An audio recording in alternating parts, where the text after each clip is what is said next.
প্রকৃতির মাঝে ফুলগুলো যেন অসাধারণ রূপে সাজানো। আসলে ফুল গাছের কাছে গেলে আর আসতে ইচ্ছে করে না। এত সুন্দর ফুল আল্লাহ তাআলা সৃষ্টি করেছেন, এত সুন্দর কালার, মাশাআল্লাহ। আল্লাহর সৃষ্টি সবই সুন্দর। সবগুলো ফুল এত সুন্দর ছিল, আসলে ফুল দেখলে আগে হয়তো ছোটবেলায় ছিঁড়ে নিতাম, বুঝতাম না। এখন মনে হয় গাছেই সুন্দর। আমরা হয়তো ছিঁড়ে কিছুক্ষণ হাতে রাখি, তারপর ফেলে দেই। কিন্তু গাছে থাকার যে সৌন্দর্য, সেটা আসলে আমরা অনেকেই হয়তো বুঝি না। খুবই সুন্দর ছিল বাগান।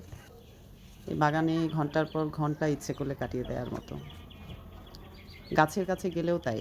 গাছের নিচে প্রকৃতিতে যদি আপনি যেয়ে একটু বসেন, দেখবেন সব ক্লান্তি দূর হয়ে গেছে। আলাদা একটা শান্তি ফিল হয়।